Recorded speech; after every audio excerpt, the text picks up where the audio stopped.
Hey guys, welcome to the channel. As you see in the thumbnail, what if Issei sold his soul to Phenex and got Harem Part 1. Before I start, please do support for more awesome content and subscribe my channel and like this video.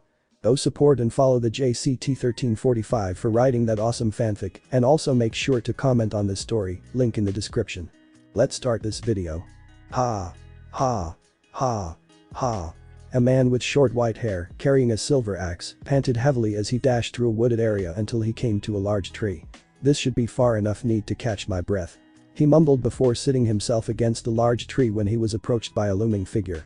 Eric? What the hell do you think you're doing? Sitting on your ass while the rest of us are getting ours handed to us. A man with shaggy dark hair and a gruff voice called out as he offered his axe-wielding comrade a hand up. Rio? The silver-haired man lifted his head and quickly recognized the other boy and took his hand up. Sorry, yeah, I know, but you're supposed to be the rook, right? You're the strong one, right? Rio argued back. Weren't you supposed to be with Haru? Where is she? We took out one of their bishops, but then the pawn showed up. Eric explained. She told me to go regroup with the others. Where is everybody? Well, including Haru and Cecilia, we're all that's left. Rio said with a disappointed sigh. You're kidding. There's only 4 of us left. Eric exclaimed before being interrupted by a booming disembodied voice that echoed throughout the battlefield. Lady Cecilia's queen retired. Make that 3 of us. Rio pointed out as he grabbed his comrade by the arm. Come on. If that pawn beat Haru, then he must have been promoted. If that's the case, then we don't want to wait around for him to catch us. We need to regroup with Cecilia. Alright.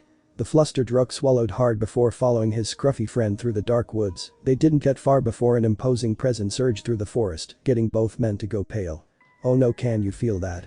What the hell? Rio roared as a red streak crashed down from above, and a large explosion of dirt erupted on the forest floor. Whoosh. Sediment flew into the air, creating a massive brown cloud, and 2 green lights began to shine through the dust, glaring at the 2 boys. Eric. Run. Run, Eric argued back. Are you kidding? You can't take this guy alone. I said run. Leo reiterated as his eyes flashed yellow. His body suddenly began to grow, and his scruffy black hair began to spread all across his skin. You need to get to Cecilia. I'll be fine. Go. He soon transformed himself into a 10-foot-tall massive black wolf with fiery orange eyes. He howled before charging into the dust cloud. Wham. Slash. Slam.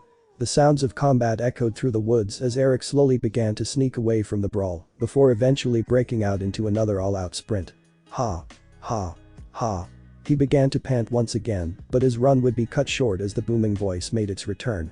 Lady Cecilia's second knight retired. No, Rio.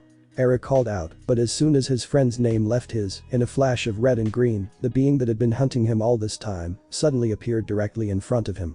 His foe wore a suit of red armor that had the appearance of a dragon mixed with medieval knight armor, equipped with golden tusks, a long prehensile tail, and glowing circular green gems decorated across the armor. So you're the last one? The Crimson Warrior asked. His voice didn't seem to match the imposing armor he wore. He spoke very monotone, almost as if he was bored. It was my job to round up your stragglers to make sure you couldn't regroup. Not a great strategy if you ask me. By now the rest of my team should have tracked your king down, and once I'm done with you, if they haven't taken her out yet, then I'll regroup with them to get done.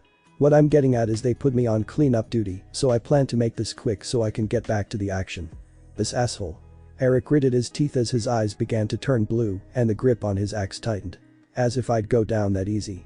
Eric lifted his axe into the air and his skin turned a bluish-white color before he slammed his large weapon down, creating a wave of jagged ice that began making its way towards the Red Warrior. The armored fighter simply reeled back as a small energy ball formed in front of his fist. Dragon shot. He punched the energy ball and it flew forward, shattering the waves of ice before they could even make contact. The energy ball just barely missed Eric's face as it flew by, eventually knocking down a tree a few meters away. No, my attack, I'm a rook. I'm supposed to be strong. Yeah. You should. The armored man said as he suddenly appeared directly in front of Eric, his arm cocked back. Guess you need to try harder. He ready to punch aimed straight for Eric's face, but before he could let it fly. Lady Cecilia retired. Lord Riser is victorious. No way, Eric muttered as his entire body began to glow blue and he disappeared in a flash of light. Lucky, the armored warrior scoffed as he dispelled his suit with a flash of red light. Once the armor was gone, he was revealed to be a young man 16 to 17 years old with messy brown hair who was dressed from head to toe in brand name clothing. Before long the forest disappeared and the dark-haired boy along with 4 other women and a tall, smug young man with messy blonde hair and a maroon shirt were standing in the middle of a packed colosseum and were quickly met with the cheers from the crowd. The blonde man began to wave to the crowd before pulling a card out of his pocket and a small magic circle opened below his feet. "Hey. Riser." The brown-haired boy called out before the magic circle teleported the blonde man away. "Seriously? What did you expect from Issei?" A well-endowed girl wearing a Chinese-style dress whose hair was put up in buns addressed the boy. "He's meeting with Lord Gremory this afternoon. You know how desperate he is to move up his engagement. He must really be in a hurry today, he left without even going to check on his beloved little sister. What did you want to talk to him about?" Ravel got taken out. Issei raised an eyebrow.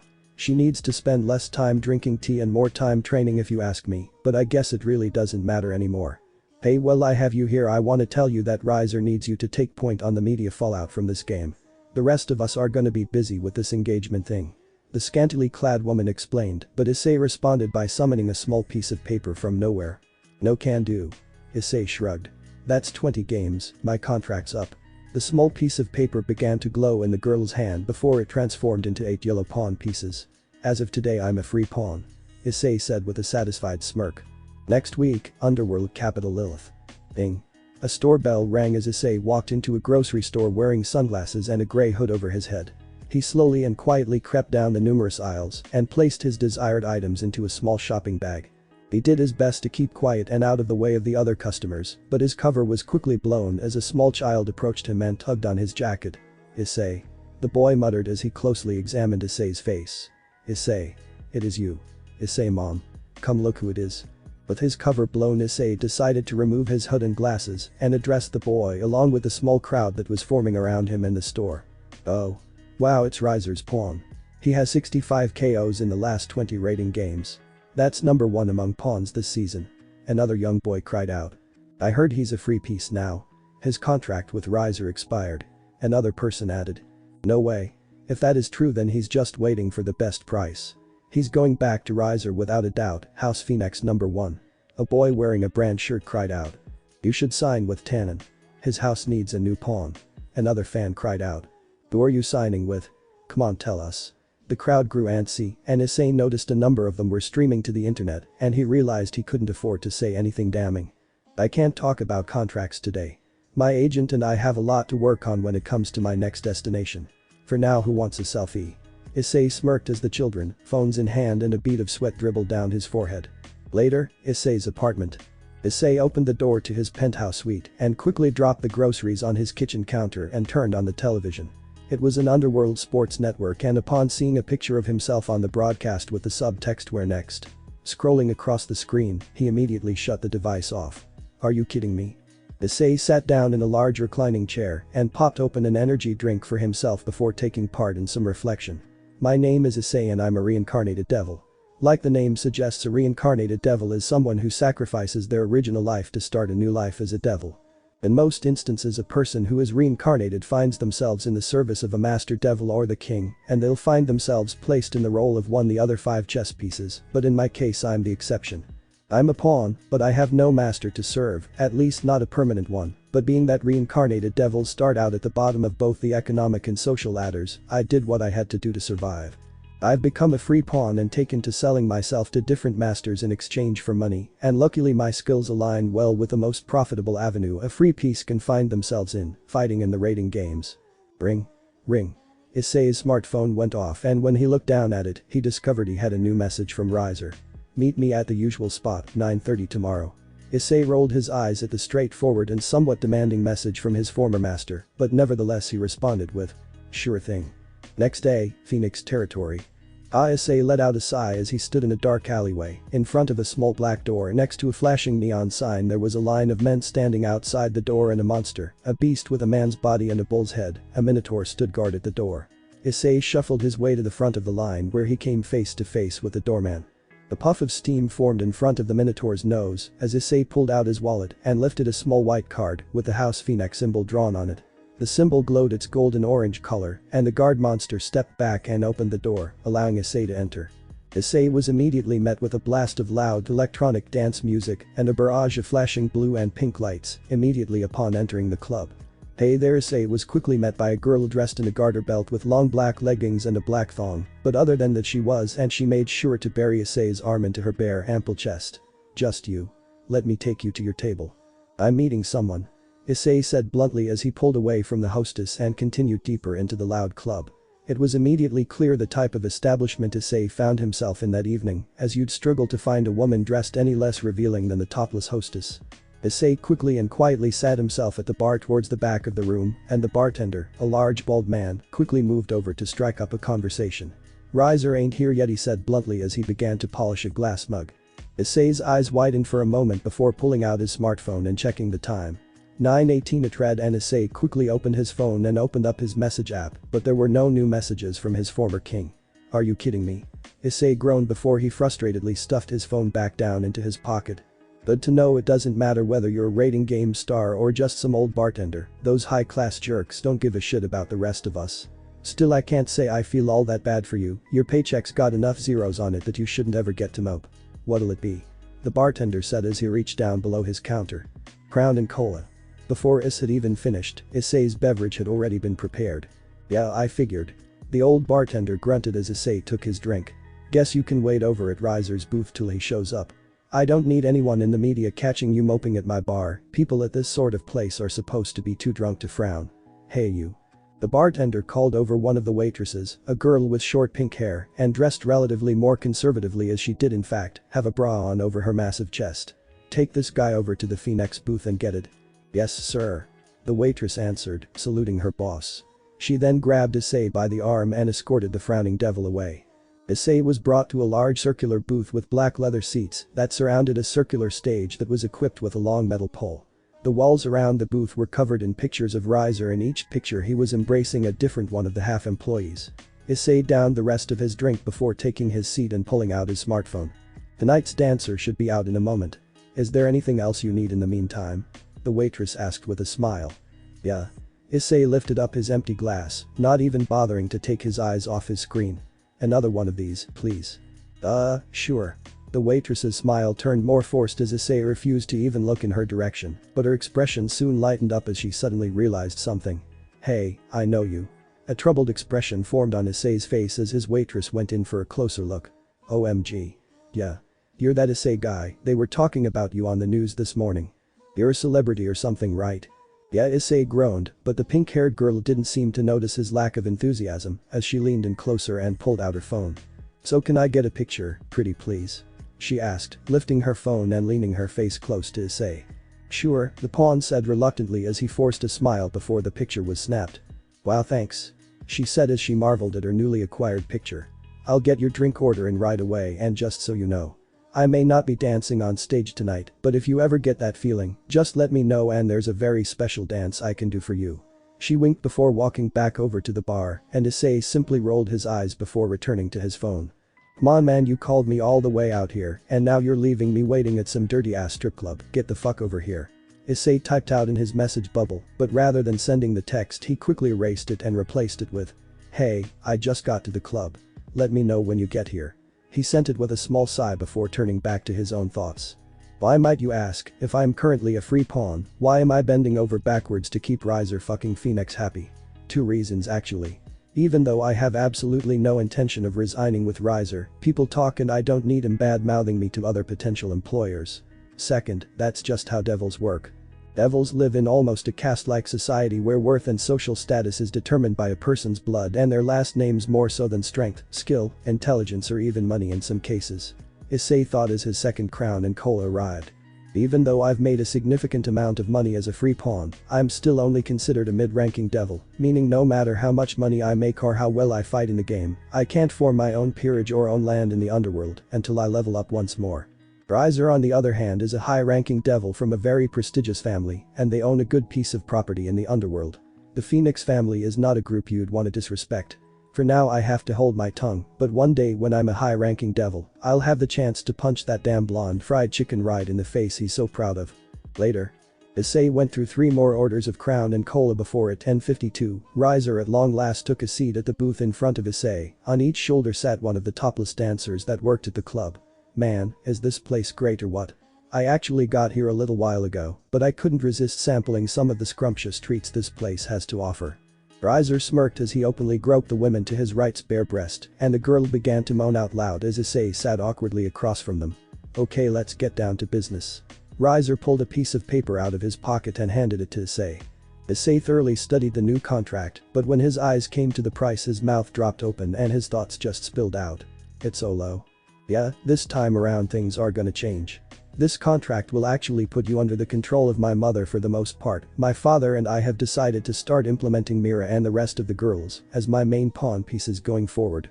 We would only be using you for top 10 rank matches, and I figured if you aren't gonna be fighting in half the matches you fought in last year, it would make sense that you'd be getting paid half as much. I actually hope to use you as a trade piece going forward, but I need you to sign quickly, cause there's a very important match coming up soon that I'll need you for, so go ahead and sign if you could. Riser's face turned extremely serious all of a sudden as he handed his ex-pawn a pen. Issei started Riser in the face with an utterly baffled expression. He could not believe what he had just been offered. Is this guy fucking kidding me? I was a top 10 performing pawn this year. I had more KOs than anyone on the entire peerage, and he thinks he can offer me this load of shit, and I'd actually sign on for another year with this lunatic. He wants to play second fiddle to his little army of stereotypes. I swear the next trading game I see this guy in, I'm gonna fucking bury this bastard. Issei took a deep breath before delivering his answer. Sorry, I can't sign this yet, I need to run it by my agent first. Issei said with a forced smile. Yes, of course. Riser's attention had already returned to his female company. Make sure you get it signed quickly. Riser waved his arm, signaling that Issei had permission to leave his presence. Issei collected the contract, and as soon as he was outside the club he immediately crumpled up the paper and tossed it into a nearby garbage can before saying aloud. Yeah right Riser, you can go ahead and go fuck yourself. The minute he finished saying it a camera flash went off and Issei looked up to find himself surrounded by reporters. Oh shit. Issei panted as he was hard at work slamming his fists into a suspended punching bag, each blow creating a lasting dent in the dark blue sack. Issei growled, and his blows started to intensify as Issei began to picture his former King Riser Phenex face on the bag. Issei roared as he reeled back, and he delivered a vicious punch to the center of the bag that knocked it down off its suspension. Issei let out a frustrated groan as he dropped down onto a workout bench. He then pulled a water bottle out a small workout bag and took a long drink of the cool liquid, and while Issei was preoccupied the television in the gym seemed to miraculously turn on, and once again it was on a sports station where Issei seemed to be the main topic of conversation. The program seemed to consist of two men, an older, balding man who wore glasses and a much younger man with a slick back haircut, sitting at a large table, both dressed in professional suits, as they talked about the sports topics of the day. Let's get straight to the point. The way Issei Haidu acted in my opinion displays an utter lack of maturity, and if Issei Haidu is somewhere out there listening, then I have a piece of advice for you young man. The old man said, getting Issei to lift an eyebrow. First thing you need to do is apologize to Lord Phenex. I mean that's just a given. Second, I think Issei needs to take some time away from the games and mature a little bit. Furthermore, before the rambling old man could finish the television was suddenly shut off. You know, I think I agree with him on the whole maturity thing. A blonde, well-built woman dressed in workout clothes said as she entered the gym holding the television's remote. I wish you would have texted me if you were coming in to work out. I am supposed to be your trainer. If you work out on your own then I'm not getting paid. I'll have you know, that guy has never liked me. Issei changed the subject as he pointed to the dark television screen where the old man had previously been on. He talked crap when I signed that first big deal with Riser. He talked crap when I was promoted to a mid-class devil. Probably because I refused to go on his stupid show. Issei ranted, but the blonde girl didn't seem to care as she walked over to the dismounted punching bag and unzipped its leather blue skin to reveal a massive block of silver metal that was covered in hundreds of dents. Geez Issei. The metal blocks cost good money, you know. She slung the seemingly heavy piece of steel over her shoulder and promptly disposed of it before returning to the gym and picking a large medicine ball off its rack. The weight read 450 kilos and she leisurely tossed it at Issei, who barely managed to catch it in time. Come on, break's over, there's no way I'm letting you leave here with a free workout. Chest passes, let's go. Fine. Issei groaned as he wiped the sweat from his previous workout off his forehead and joined in the back and forth tossing of the heavy ball. This is Alexis Venal, she's the daughter of my agent Broderick Brody Venal, and she currently serves as the lead trainer for all of the talent he represents. So what do you think you're gonna do going forward? Alexis asked as she caught the ball in her chest, the impact of Issei's throw causing her respectably size to shake under her sports bra. No idea. Issei muttered. I have a meeting with your dad this afternoon, but there is something I think I'd like to do, and I hate to agree with that wrinkly dude on the TV, but there was something he said that I agreed with. Later. What an unfortunately circular man, in the sense that he was both unfortunately short and unfortunately fat enough to resemble a circle, shrieked at the top of his lungs, and in the process he managed to spit all over Issei, who sat directly in front of him. Time off. Why the hell would you want to do that? I don't know, Brody, it just feels like something I need to do. Issei said as he wiped the spit off his face. You're the one always telling me to trust my gut, so that's what I'm doing. That year with Riser wasn't worth 10 times what he was paying me. I need time away from all those douchy high-class devils. I'm a high-class devil kid, so try not to lump me and the rest of us with the Riser Phenex of the world. Broderick said as he rubbed his forehead. Look, if this whole thing is about your rep, I've always told you there's no such thing as bad press. If anything, this story has been good for you. Brody pulled out a thick paper folder and threw it down in front of Issei, causing dozens of devil contracts to fly out on the high-ranking devil's large desk. I've got more than 70 different offers for you that came in this morning, the lowest of which would pay you triple what Riser was paying you. Those media jerks are gonna be on your ass for this for a while, but there are plenty of high-ranking families who not only have it out for House Phenex, but also appreciate that fiery personality. Brody fished a particular contract from the pile and handed it to Issei. This is an extremely generous offer made to you by Rudiger Rosenkreuz, who I'm sure you're familiar with. Not only is he 7th ranked king in the professional circuit, but just like you, he's a reincarnated human. I knew he was looking for a power type on his team, so I've been pitching you to him for a while now, but he wanted nothing to do with you before last night. This is your chance to make it big time, to fight for a real contending team. Not only that, but they play Lord Riser's peerage in a few months. Trust me, this is a once-in-a-lifetime offer. Kuoh, Issei muttered as he lifted the contract in his hands. As his eyes scanned the wording, he eventually came across the value, and his eyes nearly bulged out of his head, but his excitement faded and he put the contract down on the desk. I can't take this deal. I'm sorry. You're really serious about taking this time off, huh? Brody asked, and Issei replied with a strong nod. Well, that's disappointing, but if you're serious about it, then there's nothing I can do to stop you. Thanks for understanding. Issei bowed before he began to head for the door. Wait. Before you go. Brody called out, getting Issei to stop with his hand on the doorknob. Look, I understand your decision and everything, and I promise I won't pressure you or nothing, but there's actually someone here to see you, and I think it would be polite if you met with them at the least. Issei responded with a disinterested eye roll that got his agent to smile. Don't worry about it, kid, I think you like this one. Later. Issei followed his agent into another workout facility. This gym differed from the one Issei had used previously because it lacked the punching bags, exercise benches or any of the other equipment from the other location, but it was replaced by a massive indoor boxing ring. Waiting for them was a young man with an imposing physique. He was a tall boy standing at over 190 centimeters, and he had violet eyes and short black hair with sideburns that seemed to curl upwards the longer they grew. He wore a tight black and red t-shirt that did little to conceal his impressive physique. He also wore a confident smile that seemed to draw Issei in. Issei, this is Lord Seraerg from the Bale family and Lord Seraerg. I know you're familiar with my client here. Issei. Brody attempted to make introductions, but Seraerg wasn't going to wait for introductions. Issei Haidu, or should I say Red Dragon Emperor, it's to meet you.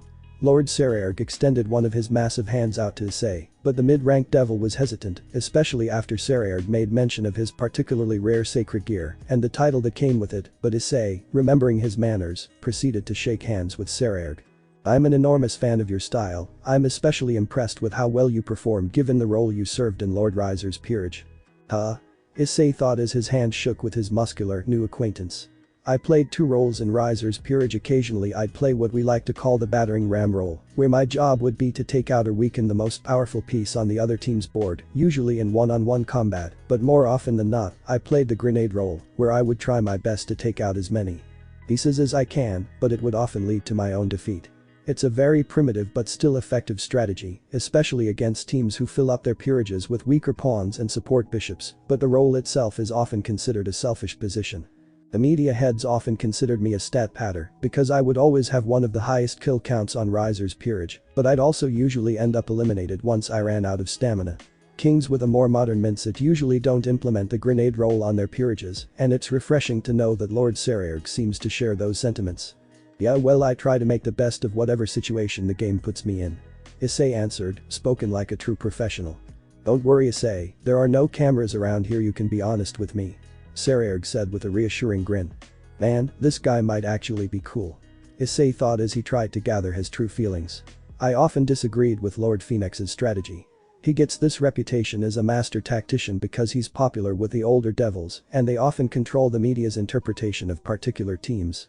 If you ask me, Lord Riser is more concerned with the type of cosplay his servants are dressed in rather than the strategies his opponents would implement. Haha. That's more like it. Sagg let out a hearty belly laugh as he appreciated Issei being candid. I always suspected that smooth persona he's built up for himself was a facade. Between you and me, he always came across as a pervert. My poor cousin, I don't envy any woman who has to marry that man. Your cousin is his fiancé? Issei asked with a creeped out face. Poor girl. Yeah, but that's not important, neither is Lord Riser really. Sagg, now feeling comfortable, placed his arm on Issei's shoulder as he readied his proposition. I have something I'd like to ask you, but before that, there's something I need to confirm. Confirm? Issei pondered for a moment before answering. I guess that's okay. Excellent. He said while making an enthusiastic fist. Now Issei, if you would, please step into the ring with me. Huh? Moments later. Hop. Sagg cracked his knuckles as he stood opposite Issei in the large boxing ring, preparing for combat. Now Issei, by no means are you holding back, you understand. I want to get an appropriate gauge of your abilities. Yeah, I got it. Issei called back with an answer that satisfied Sagg, but Issei's thoughts told a different story. Yeah, right. No offense to Sagg, but highborn devils aren't usually big on getting their hands dirty. I like you, dude, I don't want to cream you, I think it's best if I dial it back a bit. Issei lifted his left hand into the air and summoned onto it a massive red gauntlet covered in golden spikes and green gems. Balance break.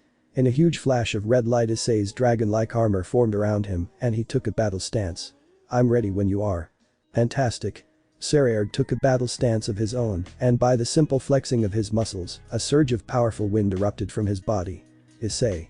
I want you to take the first punch. Make it count. Is this guy crazy? Oh well. Sorry Sagg, even though I'll be holding back, this one's gonna sting. Issei then started to charge Sagg at the same time he cocked back his fist, but before he had a chance to strike, Sagg seemed to suddenly vanish before suddenly appearing to Issei's left. So fast. Issei muttered before wham. HHHHGGGG. Issei roared in pain as Sagg buried his fist into Issei's side and sent him flying, only to be saved by the ropes of the boxing ring. When Issei tried to stand back up, his legs wobbled and he spit up a mouthful of blood. Whoa. What the hell? Issei thought as he wiped his face with his arm. This guy isn't playing around. I've never been hit that hard in my life. My apologies, Issei. Sagg growled. I promised you the first punch, but I could tell immediately how little effort you were putting into it and it infuriated me to the point where I couldn't hold back my rage. I'm sure you didn't mean to be insulting, which is why I'll give you another chance, but if you try to hold back again, you won't be getting another chance. Okay, so this guy is actually really fucking strong and he's one of those honor, hit me with everything you got because I bet I can take it type guys. Damn it. I feel like he broke something, but who cares, right? An eye for an eye, right? He broke a rib, I'll break his jaw. The green gems on Issei's armor began to glow before a booming voice announced boost. Followed by multiple subsequent boost. Boost. Boost. Boost. Boost. As the boosting piled up, a burning red aura began to form around Issei until after nearly 20 boosts, he finally made his move jet. The spikes on the back of Issei's armor opened up and began to propel him forward, but before as he approached Sagg, he slammed his feet down hard onto the ground, shifting all the momentum he built up into his fist, and a second before his first made contact, he unleashed all of his stored up energy.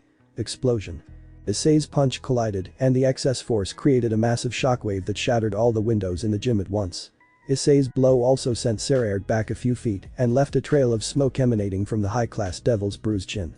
Not bad. A smile formed on the muscular devil's face, and as he lowered his head back down to meet Issei's eyes, he spit out a mouthful of blood as well.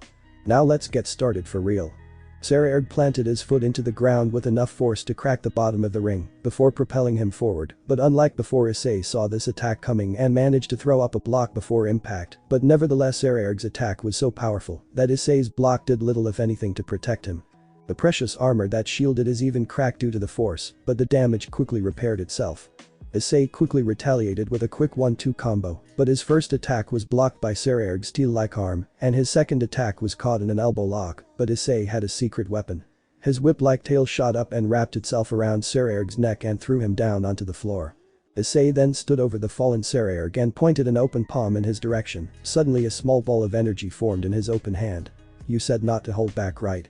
So don't blame me, okay? You asked for it.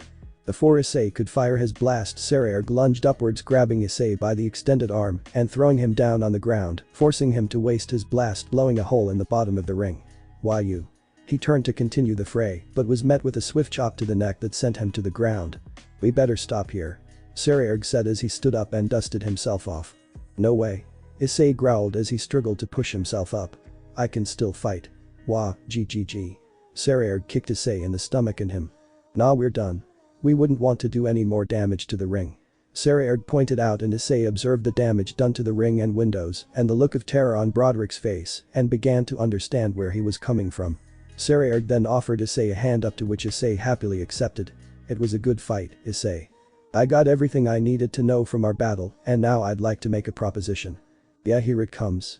Issei thought as he kept a happy expression on the outside. Sagg a really cool guy, and I already know what he's gonna ask. It's too bad I already made up my mind about refusing his request. He's the type of guy I don't think I'd mind fighting for if the circumstances were different, that is. Sagg continued his proposition, not knowing Issei's mind had already been made up. Issei Haidu, I'll be blunt, I'd like for you to join my peerage. I appreciate what you bring to the table, and I think our fighting styles would complement each other well. Unlike your previous king, I promise to make full use of your skills as a fighter. So what do you say? Will you fight with me? I'm terribly sorry, Lord Sagg. Issei answered immediately, taking a respectful bow in the process. It's nothing personal, you seem like a great guy and all. It's just that I had already made up my mind that I would be taking some time off, and I would not be fighting in a raiding game for at least the next few months, if not the whole year. So you won't be fighting this year, huh? Sagg said as he began scratching his chin before forming a large smile and breaking out into another hearty laugh. Hahaha. Well, that's just perfect, and to think I was worried that you wouldn't be willing to wait that long. Wait. What do you mean? Issei asked back, but Sagg was too busy laughing to answer, so Brody picked up his slack. You see, Issei's agent managed to get out through his mournful sobs. Sagg is currently too young to compete in the professional raiding games, so he was hoping you'd be willing to wait the extra year it will take before he can participate. Well, Issei couldn't come up with an answer as his mind was preoccupied. Too young, he looks like grown man if you ask me. Ahaha. Sagg wiped away his tears of laughter as he slowly began to calm back down. You don't need to answer me right away. If you need time away to sort through your thoughts, then I won't put any more pressure on you for now, but I'd like you to have an answer for me by this time next year. Remember that money is of no concern, so please promise you'll consider my offer. Of course. Issei didn't need much time to think about Sagg's request because he was already considering his offer. Well, then I'll take my leave for now. Sagg waved goodbye, leaving Issei with a lasting impression. Later, Issei's apartment. Ugh, the brown-haired boy groaned. My everything hurts. He was currently lying on his couch, recovering from his earlier bout with Sagg. He had two separate ice packs, one on his right arm and the other on top of his stomach. That Syra.org was really something else, huh? He's so strong and confident, and the whole time he didn't look down on me or treat me like a lesser person in any sense. Almost reminds me of Issei's mind filled with thoughts of long green locks of hair, but he quickly shook those memories out of his head. Anyway. I don't think I'd mind fighting for a team where the king treats you like that, but that decision can wait. I've got myself the year off. I seem to think I need it so badly. Question is just, what am I planning on doing it? Ding. Dong. Almost as if to answer his question, there was a ring on Issei's doorbell, and the bruised devil slowly managed to pick himself up and walk towards the door, keeping the ice bag on his stomach as he moved. Hey, is my Raymond here? That was fast. Issei said as he opened the door. You sir, you deserve a tip. When Issei looked through his open doorway, he did not find the Raymond delivery man, rather a girl with messy brown hair, a short red and black dress, and a small pair of bat wings, stood there holding a small white envelope with a crimson red seal. What? Fan mail? As soon as Issei took the letter, the girl carrying it sprinted away from him and seemed to have disappeared upon turning the corner, as there were no more footsteps after that. Issei closely examined his letter until he came to its seal, which particularly intrigued him. It was a crimson rose surrounded by 4 different circles.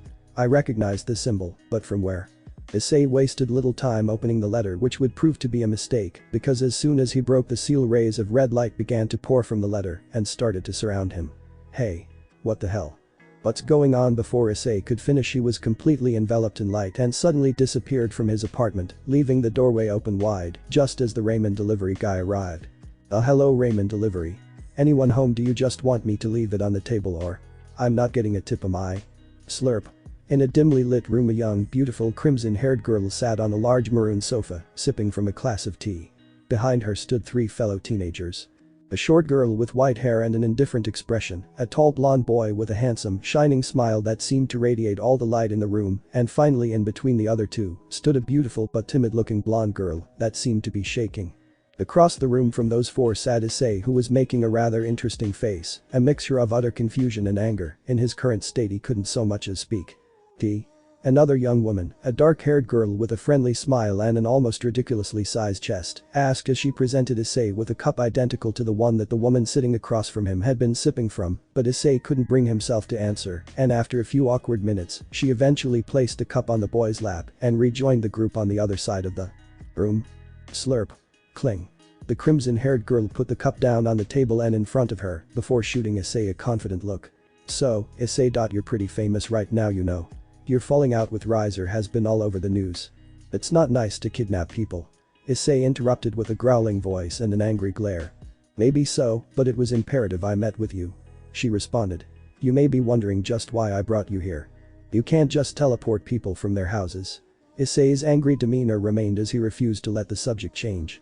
Let's begin with introductions. The girl stood up and extended a hand out to Issei. My name is Rias. It's nice to meet you. Issei didn't return a hand, he remained seated and sour. I have a phone, a manager and a number of social media accounts where you could reach me. Or you could have sent a normal letter. Rias, seeing that things were not developing in her favor, dropped back to her seat and proceeded to drop the formalities. Well, I did try to reach you. When I called your manager's office they said you were taking a break and wouldn't be available for a year, and when that fell through I sent you 3 separate emails. A bead of sweat formed on Issei's forehead before he quickly pulled out his phone and opened his email, and sure enough among the dozens of unanswered emails were 3 that were in fact addressed to Rias. Well, who checks email anyway, Issei muttered as he scrolled further down his unanswered email archive. Anyway, I couldn't risk waiting for your response. I hope you can forgive me. Rias bowed her head before continuing. You see, before she could finish something clicked in Issei's mind. Wait, Issei muttered, interrupting Rias. That seal from the letter, I can't get it out of my head. It's a big-time devil house, I'm sure. GG something with a G. As Issei fiddled with the puzzle in his head, he took a closer look at his host and took particular notice of her vibrant red hair. Gremory. The Gremory girl. Oh shit, you're that Gremory girl, Issei muttered aloud, getting Rias to lower her head as he hit the nail on the head with his deduction. Oh shit, I'm so sorry, Issei apologized, but he soon pieced together exactly why he'd been brought there. Oh. So you must have figured out, huh?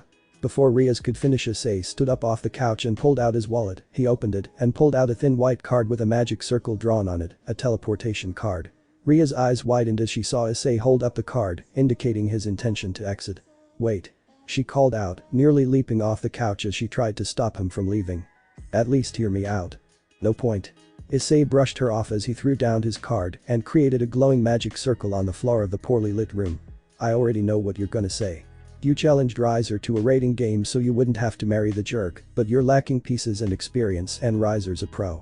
I'm experienced not only in the game itself, but the way Riser and his team fight, and you figure I'm pissed off at him enough to wanna kick his ass for you, but I'm not gonna do it, so it doesn't matter. Before Issei could step into his circle, the short white-haired girl rushed over and spread her arms out between Issei and his getaway, getting the free pawn to roll his eyes. What are you saying, you don't want to kick Riser's ass? Rias argued back. Of course I do. Issei admitted as he rubbed the back of his head. What you don't seem to understand is that if Riser is playing, regardless of what you choose to call it, this is a real rating game, and I have a professional image and reputation to uphold. I can't sign up just to fight the guy, especially if it means breaking off an engagement between 2 high-class devils that those old-timers are so proud of. I'm sick of seeing people talking about me, acting like they know me, every time I turn on the TV. I don't need to dig my hole any deeper. So you're just gonna let them get away with bad-mouthing you? You're going to let Riser get away with disrespecting you? I thought you were supposed to be a warrior. What about honor, doesn't that mean anything to you? Rias argued back. The FFF honor? Issei scoffed. Come on kids, you don't really believe in that, do you? There is no honor in the real world, not for devils anyway. We're all out for ourselves, we're selfish beings by nature, isn't that right? Just wait, in the real world everyone is gonna try to take advantage of you. Though, I'm willing to bet that if you do end up having to marry Riser, you're not gonna have to wait very long. With Rias now silenced, Issei turned back to his magic circle, which was still being blocked by the white-haired girl. Issei put a firm hand on the girl's shoulder, but when he tried to move her out of the way he found her surprisingly sturdy. Huh. Whatever. Issei reached for his wallet to retrieve another teleportation card, but he found it missing. What? Looking for this? The dark-haired girl called out as she held up Issei's missing wallet. She then removed the teleportation cards and set them ablaze with a bit of magic, all while smiling maliciously. We have extra teleportation cards you could use to get home. Rias pointed out as she sat back down on her couch and crossed her legs. But first we're gonna have a real dialogue, I'm not just gonna let you brush me off. Issei muttered and a flash of red light suddenly bursted off from his left arm as his crimson gauntlet appeared. I don't like to get violent unless I'm being paid, but like I said earlier, I don't see a point in talking, so I don't think I'll be sticking around. Issei pointed his crimson gauntlet at Rias and a small red energy ball formed in his palm. The other members of Rias' peerage quickly took battle positions, and the second the dark-haired girl dropped Issei's wallet in defense of her king, Issei changed the direction of his arm and aimed his blast for the wall behind Rias before firing. Kaboom. Issei blasted a huge hole in the wall and opened the room to the outside world. Then a pair of massive bat wings sprouted from his back and Issei took off into the night air, but not before retrieving his fallen wallet on the way out. Rias and the rest of her peerage stood speechless as Issei disappeared into the night before Rias managed to compose herself. Don't just stand there. We need to go find him. She commanded. Right. Her whole peerage agreed as they, one after another, began to chase Issei out through the hole he made in the wall, but before the timid blonde girl could leave Rias placed a hand on her shoulder. Look Asia, I doubt this guy would actually hurt any of us, but I don't like the idea of sending a new devil like you out into a potentially dangerous situation. Rias pulled out a teleportation card and handed it to the blonde devil. If you see him then I want you to teleport back here immediately and then find a way to contact me or Akeno, you got it? Asia nodded. But now get out there, we can't let this guy get away. Elsewhere with Issei. As soon as Issei felt he was far enough away from Rias and her devils he landed in the middle of the town he found himself in and threw up the hood of his hoodie in an attempt to blend in. Issei looked up at the night sky and quickly took notice of the night sky, particularly the moon and stars. His eyes then drifted to a street sign as he took notice of the writing. Well, looks like I'm on Earth and in Japan no less. Talk about luck, can't think of a better place for a Japanese guy to try to blend in. It's been a while since I've been on Earth too, maybe I can put off going back to the underworld for a little bit. Maybe check out Paris Issei, then notice a man walking by wearing a medical mask over his mouth and nose. Oh yeah, I forgot, never mind, I think I'd rather be back in hell. As Issei continued down the almost empty streets things began to click in his mind before he came across a sign that read Kuoh train station. Next half kilometer. Issei couldn't believe his eyes. Kuoh? No way, Issei muttered as his thoughts ran wild. How am I in Kuoh? When did this place become Gremory territory? It had to have been after Issei quickly shook his head as he created a new train of thought. If I'm home could that mean my parents? More importantly if I am home that means. Cling. The doorbell clanged as Issei exited a storefront restaurant holding a cup full of steaming soup and noodles that he carefully sipped at. 4 years later and the best ramen in the world can still only be found in this craphole of a city, good thing it's a 24-per-hour shop. With ramen now in hand, Issei happily continued his way down the near barren Kuoh sidewalks until he came to a complete stop in front of an empty alleyway. No way, Issei muttered as he walked through the alleyway, studying every single brick until he came across a sizable spider web of cracks in the wall and put his hand onto the splintered brick. No way, this is the place. Flashback, 5 years ago. Sniff. Sniff. A young Issei dressed in a dirty sweatshirt sat down in the dark alleyway as he wrapped his arms around his legs and buried his face between his legs to hide his sobbing. One of his arms was wrapped heavily in white bandages. I want to go home. The young boy cried. Meanwhile, 3 shadows began to tower over the boy. Hick. Well, hick. Look what we got here. A large bald man with a round protruding beer gut, wearing a messy gray jacket and carrying a half-empty bottle of booze, glared down at the teary-eyed boy. Some punk crybaby kid is in our spot. What do you suppose I do to him? He began to smack his hand with his bottle like it was a club. Yeah, we need to teach the who runs the streets here, right boss? Another one of the older men, a man shaped almost thumb-like, began egging on the alcohol-wielding man. Meanwhile the third and largest man remained silent. I agree. Time for this kid spanking. The drunken man declared as he brought the bottle down on Issei before smash. The bottle shattered into a million pieces and its contents spilled all over the boy. What the? The bald man examined what was left of his bottle and he looked down at Issei to see that the boy had thrown up his bandaged arm to block and the now soaked bandages turned translucent and began to slowly fall off to reveal a strange red metal-like material. Leave me alone. Issei shrieked as he buried his fist into the old man's beer gut, the force of his punch knocking off the remainder of his beer-soaked bandages, revealing a smaller, younger version of his gauntlet as the old man was sent flying into some nearby trash cans. "Boss," the thumb-looking goon called out before turning his attention to Issei and pulling out a switchblade. "Stupid punk. I'm gonna get you." Issei caught the man's arm mid-swing with his crimson claw and flung his attacker into the chest of the other, silent thug, knocking them both unconscious. With that confrontation seemingly dealt with, Issei buried his crimson arm into his hoodie pocket and turned to exit the alleyway, but he didn't seem to notice as the bee-bellied man pulled himself from the pile of trash. While the man groaned as he stumbled back to his feet, then he looked over to see both of his henchmen unconscious before looking back at the retreating Issei and muttering. He quickly began to dig into his back pocket before pulling out a silver snub-nosed revolver and pointing it at the boy's back. "Die, freak." Issei turned back just in time to hear the click-back of the hammer, but as the bald man moved his finger to the trigger, a ball of glowing green light dug itself into his side and knocked him over, causing him to fire his bullet into the brick wall that lined the left side of the alley. As the man fell to his knees, the ball of green energy flew back down the alley until it returned to the hand of a girl too far away for Issei to make out all of her particular features. The only things that managed to stand out from that distance was the fact that she was a girl, he could tell because she wore a bodysuit that did little to hide her feminine figure, as well as her long, flowing emerald hair. End of flashback. Issei dug his hand into his pocket and pulled out a single emerald-colored pawn piece, and as the memories and emotions flooded his mind, tears began to flow out from his eyes and landed on the shining green chess piece. Sniff. Sniff. Issei wiped his face before turning to leave the alley, but the second he lifted his face up, he came face to face with the blonde girl from Rias' peerage. Are you alright?" the girl asked, immediately noticing Issei's teary eyes and puffy red cheeks. Issei silently took a step backwards before his line of sight drifted to the teleportation card in the blonde girl's hand. "Hey, it's alright to be sad. Rias told us all about you. She said you grew up here in Kuoh and your former master was in charge of the territory before she..." Before she could finish her thought, Issei shot the girl a deathly glare that quickly silenced her. Issei spread his massive bat wings and flapped them with enough force to create a whirlwind that knocked Asia on her butt and caused her to throw the teleportation card up in the air, which Issei managed to reach out and grab all in one smooth movement. Issei didn't speak, he merely glared at the fallen new devil as he began to pour magic power into the card that changed the circle that had previously been drawn on it. He then threw it down and stepped into the portal and vanished. A few days later, Astaroth Domain, Underworld. Issei stood alone in front of a single lonely grave in the middle of the massive Astaroth family cemetery.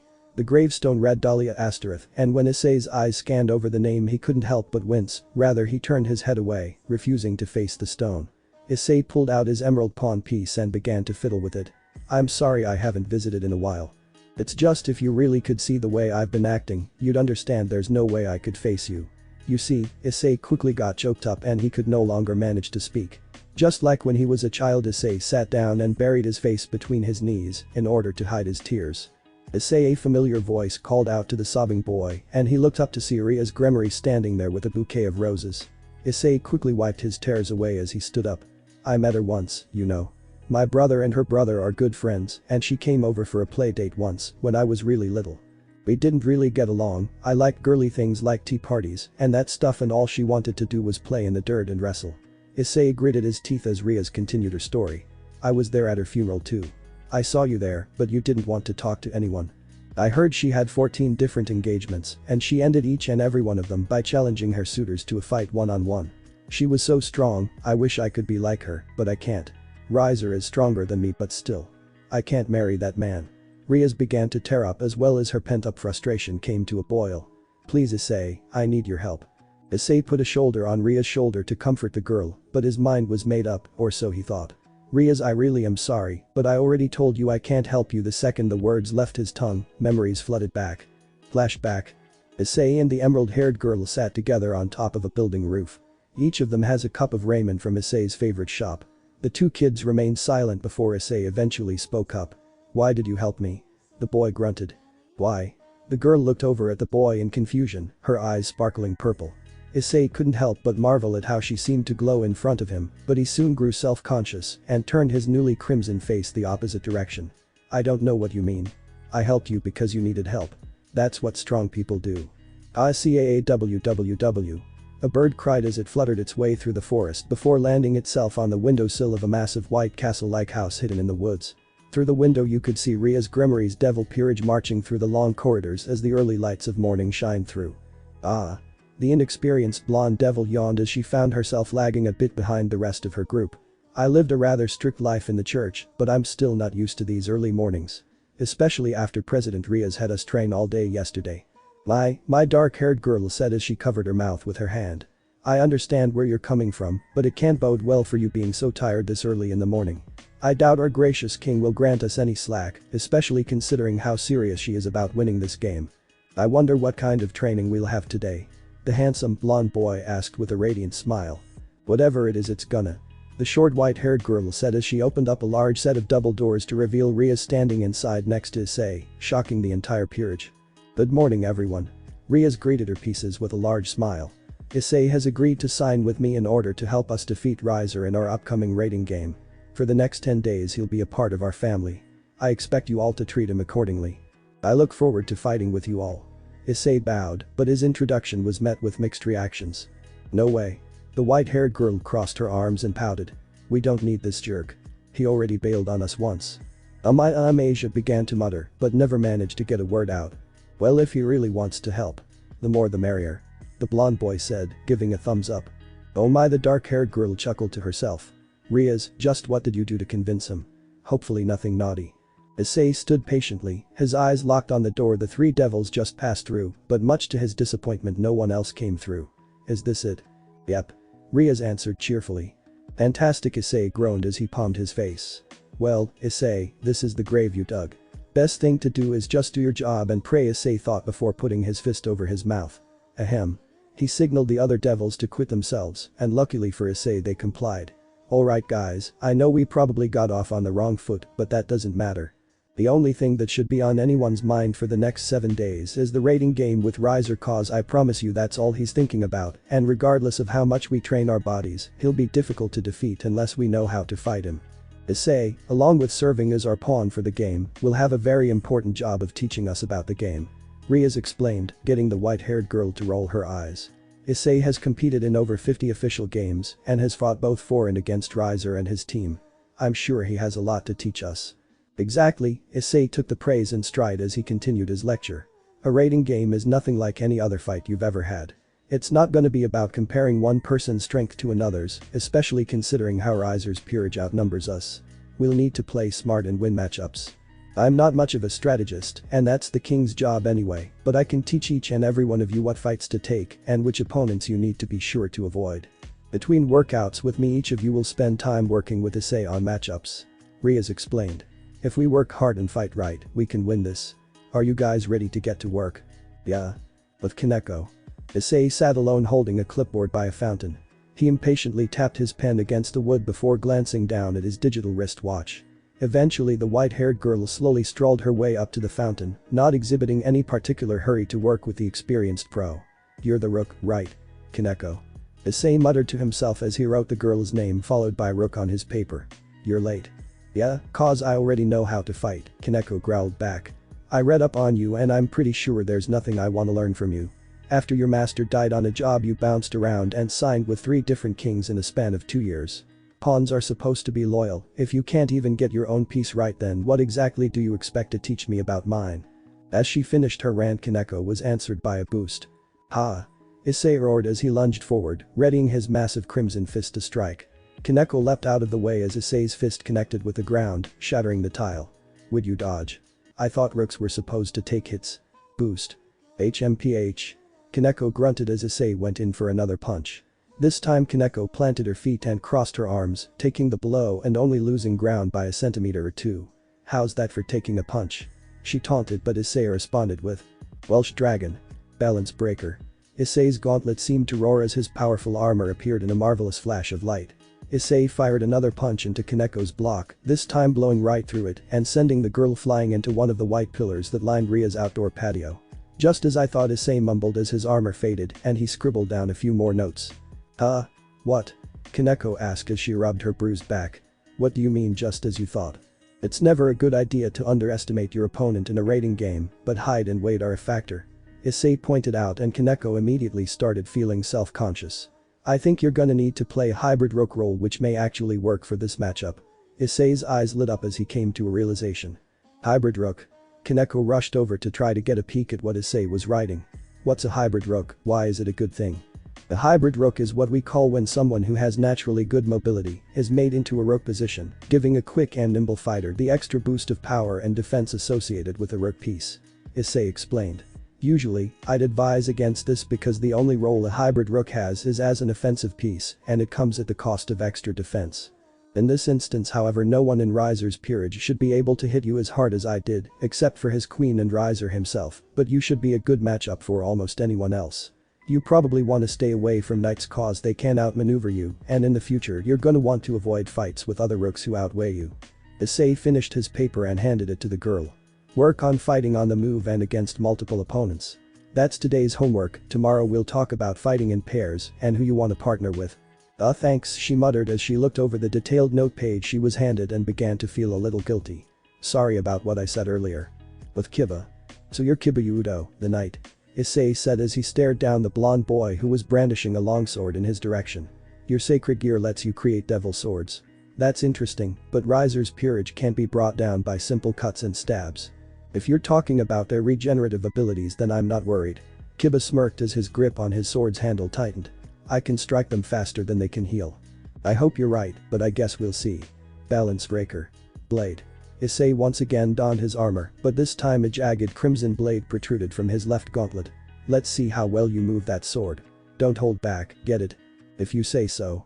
Kiba disappeared in a burst of speed before reappearing to Issei's flank and striking with a swing of his sword. Clang. Kiba struck the side of Issei's armor and managed to pierce his suit, but the damage was quickly undone.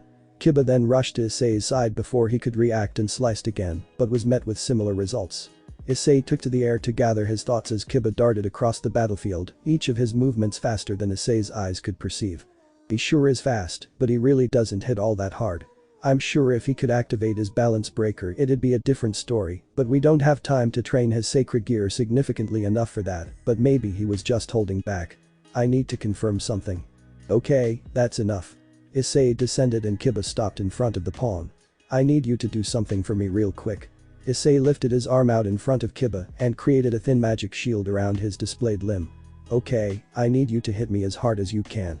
My shield isn't that powerful, so your goal should be to do significant damage to my armor. Alright. If you say so. Kiba lifted his sword into the air with both hands and took a deep breath. Wuaya. Slash. Clang.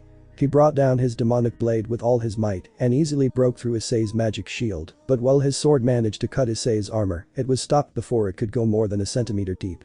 Issei muttered to himself as he examined the strike. It's better than I thought, but it's still not great. Issei's armor disappeared and he returned Kiba's sword before turning back to his notepad. Your attack power when it comes to knights is pretty standard, it should grow as your sacred gear grows, but right now you're on par with Riser's knights, maybe a little stronger. You do have a clear advantage when it comes to speed. Unfortunately knights don't last in most raiding games, so your goal should be to do as much damage as you can while you're out there. You want to focus on pawns, make sure you deal with as many as you can before they promote. If you manage to get through with them you should look to challenge rooks and use your speed and mobility to take them down. Avoid fighting other knights, it's not an awful matchup, but it would just waste time. Issei wrote Kiba his own list and handed it to the eager knight. Thank you for your wisdom. Kiba bowed respectfully as he took his homework. I'll try to put your advice to heart. With the Kuoh Himejima, the queen. You use magic right. And you use lightning for your main attacking spells. Issei started a new page. That's right. Kuoh said in her usual polite tone. Are you planning on testing my metal too? I'm warning you, it may not go the way you think. An almost creepy grin formed on Kuoh's usually beautiful face. I get pretty intense when I get serious. Good to hear. Issei said as he finished up his note and handed Kuoh her sheet. Well here you go, good luck. Tell the bishop she's up next. What? That's it. Kuoh examined her measly sheet, all the while trying her best to hide her disappointment. Kaneko and Kiba both got matchup advice, and my page just says to focus on evasion.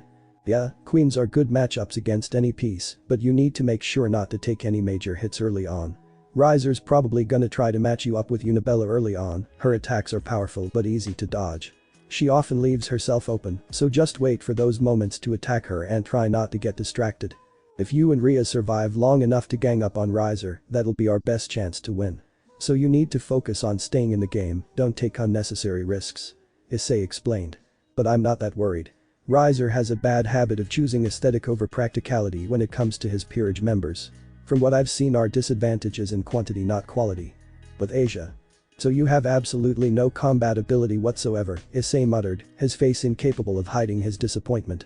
No, I'm sorry. Asia buried her face in her hands due to shame. I'm new and I used to be a nun before I was a devil. I never learned how to fight.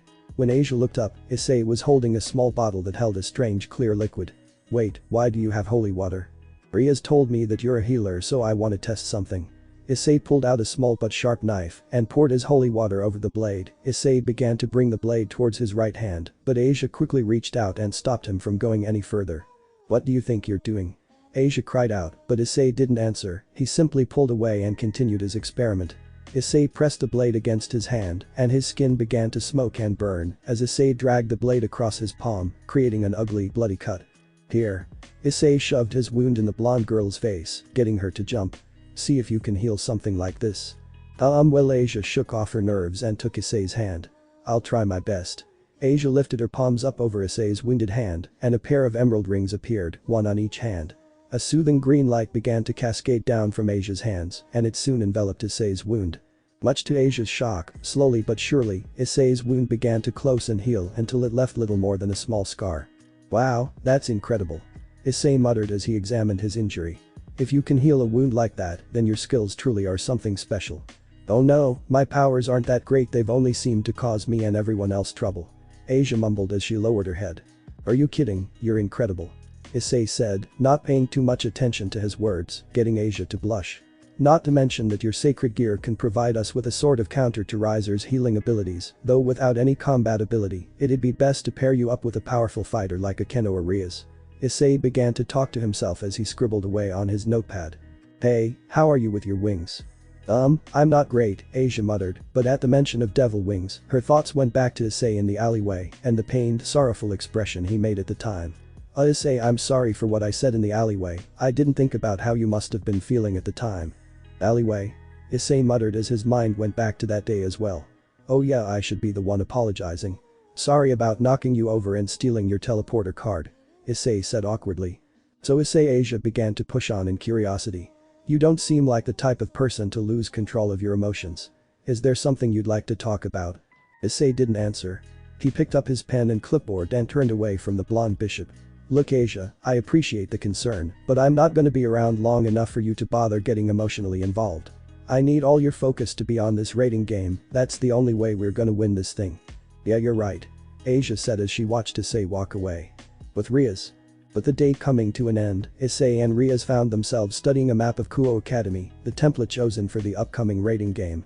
For the most part your pieces beat Risers when it comes to quality, so I think it'd be a good idea to play offensively rather than defensively. A divide and conquer technique would be my first choice of game plan. The objective is not to take out Riser's entire peerage, but rather to spread them out thin enough that you, a Kuoh and I can take on Riser altogether without running into too much resistance. Issei said, as he pointed out specific areas on the map for important events and possible areas of confrontation. Wow, I like the sound of that. Rias marveled at how confidently Issei spoke and how well informed his points seemed to be. I guess experience really is a useful thing to have. Though I thought you said you weren't much of a strategist. Yeah, well, Riser makes it easier than most. Issei said venomously. But there are a few issues we need to address, for one we have a weak link. You're talking about Asia, aren't you? Ria's face darkened as Issei answered with a nod. I suppose we are already suffering from a numbers disadvantage, having a piece with zero combat ability means the rest of us are going to need to fight even harder. I'm not concerned with her abilities. Nothing wrong with having a healer around, especially if we're planning an offensive strategy. It's her demeanor that worries me. Issei said with a shake of his head. A lack of confidence can be a major issue in these games. You have to have faith in your abilities or you'll get picked apart out there. Yeah, Rias nodded. It's not like we have time to change her mindset. I'll have her stick by me for this battle, I need to make sure she stays safe. I agree with the plan to keep Asia with you, it should decrease the chances you're eliminated. Issei said before placing a friendly hand on the girl's shoulder. But keeping her safe shouldn't be your priority. I've heard that Grimoires hold deeper affection for their servants than most other high-ranking devils, but this mindset can be dangerous in raiding games. You're gonna lose pieces, there is no perfect strategy. As the king, that's something you'll need to accept. The only piece that you can't afford to risk is the king. The only piece that matters is you. Issei once again didn't pay attention to his words, and his phrasing made the young king blush. And me too, of course. Issei said, getting Ria's face to return to normal. If I'm eliminated, then you're pretty much screwed. Yeah. I get it. Ria said with a dismissive wave of her hand before returning to the map. You think we should mark down a particular spot to fall back on if things don't go according to plan? Oh, I don't know. Like I said, when it comes to the nitty-gritty strategic stuff, I'm not.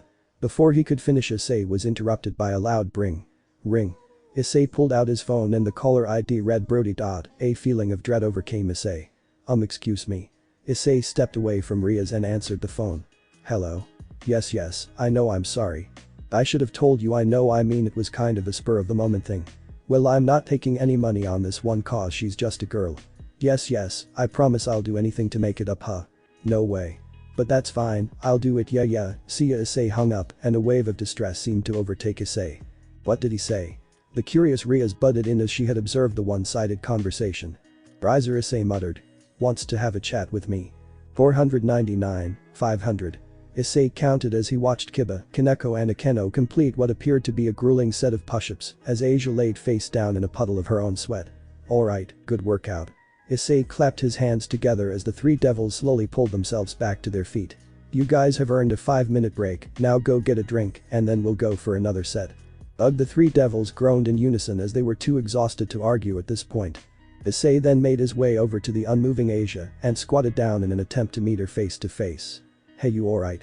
He put his hand on the poor girl's shoulder and managed to gently roll her over so he could get a look at her face. Oh hi Mr. Issei. The poor girl's face was absolutely pale and her eyes were swirling with exhaustion. Are you okay? Your face looks very spinny. Okay. Issei grabbed hold of the girl's arm and gently lifted her back up to her feet. I think you need to take 30. Issei said with a smile, and Asia answered with an understanding nod as she slowly limped over to a shaded area, leaving Issei all by himself to reflect on the workout. Oh, come on. He shouted in frustration. So much for quality over quantity. Issei plopped himself down on a stone bench and began to contemplate things. It's not like they don't have potential, but stamina-wise they're really lacking. I knew our lack of numbers would be an issue, but at this rate they are more likely to just outlast us than they are to overrun us. Issei's thoughts were then interrupted by a loud BVVPT. As his phone began to buzz in his pocket. Issei pulled out the device and a text bubble appeared on the touchscreen that read alert. Meeting with Riser 5 p.m. Issei's eye twitched as a disappointed groan formed in the boy's throat as his frustrations began to boil over. GGGGHHHH. Later, Phoenix residence. The bead of sweat formed on Issei's temple as the shadow of the massive palace-like mansion. The young devil stood at the bottom of a wide stone stairway that led up the massive wooden doors at the front of the imposing structure. Issei was dressed in a black blazer that he wore over a white dress shirt that left the top 2 buttons undone, as well as a pair of matching black slacks.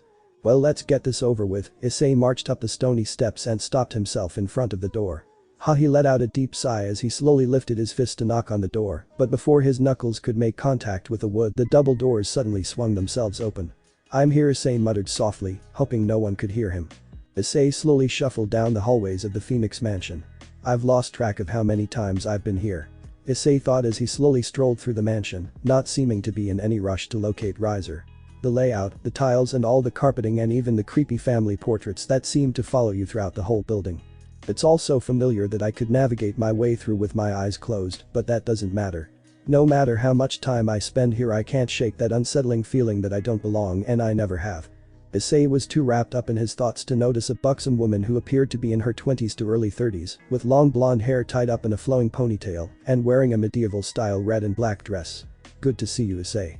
She called out as she tapped the mid-ranking devil on his shoulder. Wah. Issei let out a short screech as he jumped slightly at the sudden introduction, but quickly calmed down as he turned to meet his greeter. Oh, Lady Phenex. You scared me there for a second, it's nice to see you too. Lady Phenex. The blonde woman raised a finger to her lip before a disappointed expression formed on her face. Is that any way to address your former master?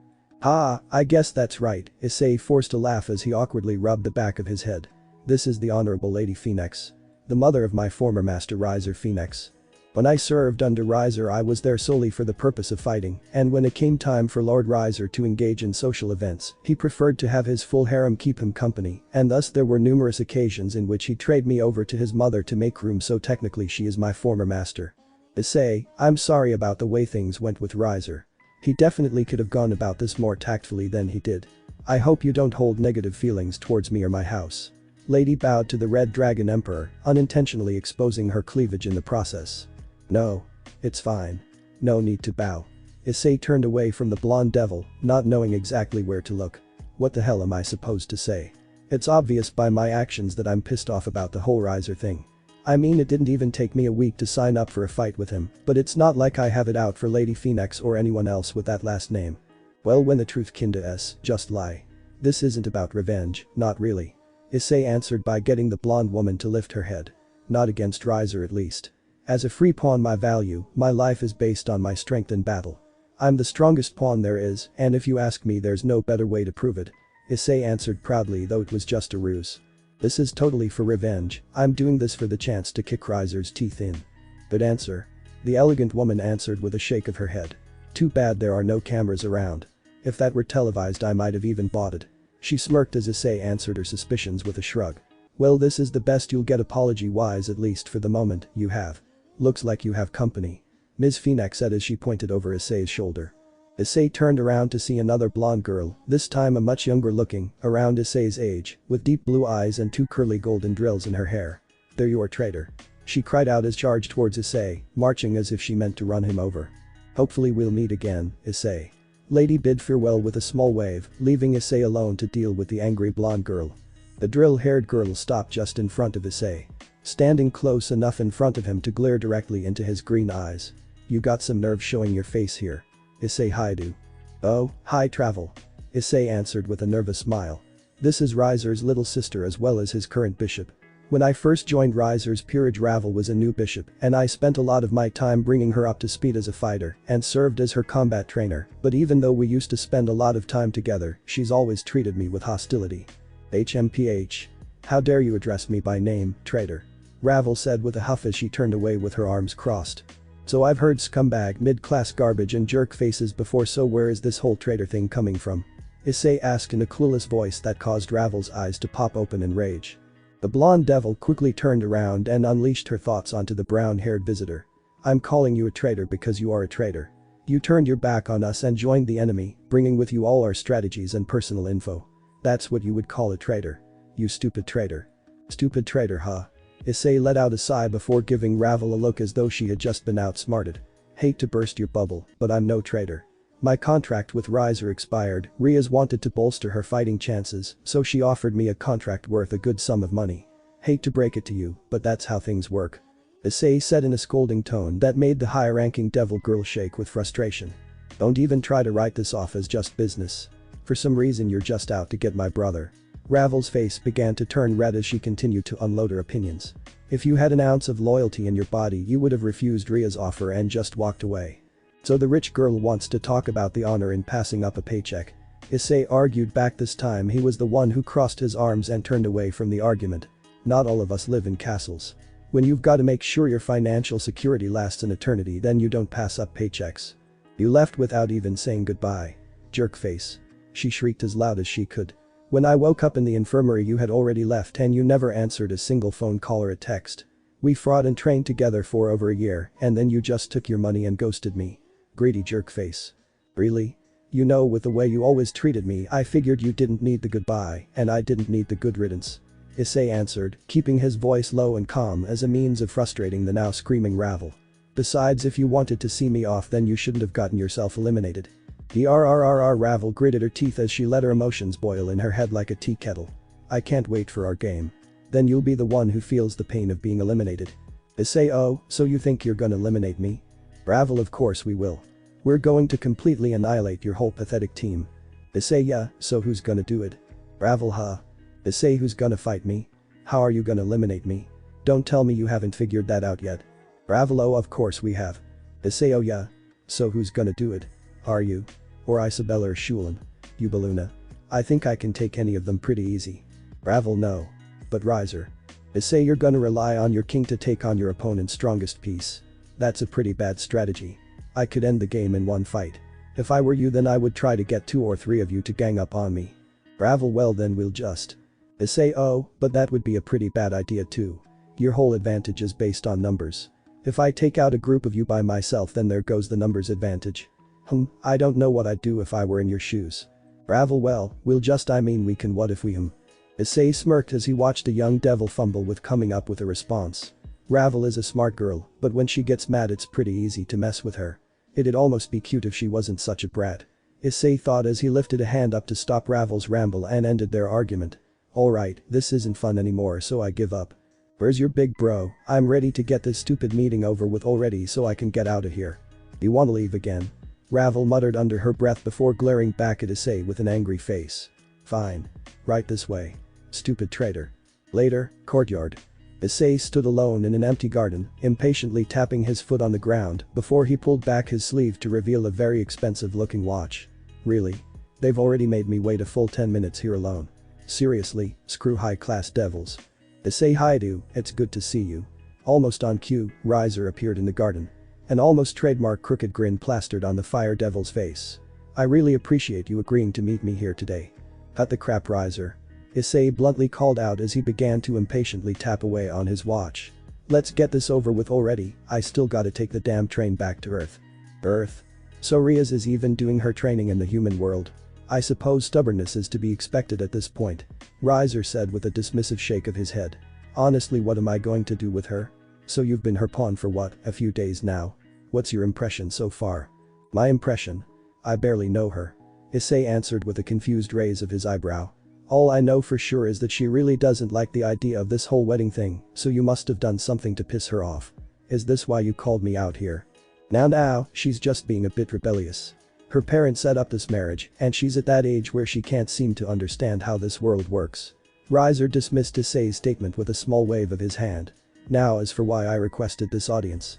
I'm just concerned as to why you'd act so out of character and choose to fight in this pointless game. Out of character? What do you mean? Issei pressed. What do you mean, why am I fighting? I'm being paid. Let's be honest, Issei, you're not the selfless type.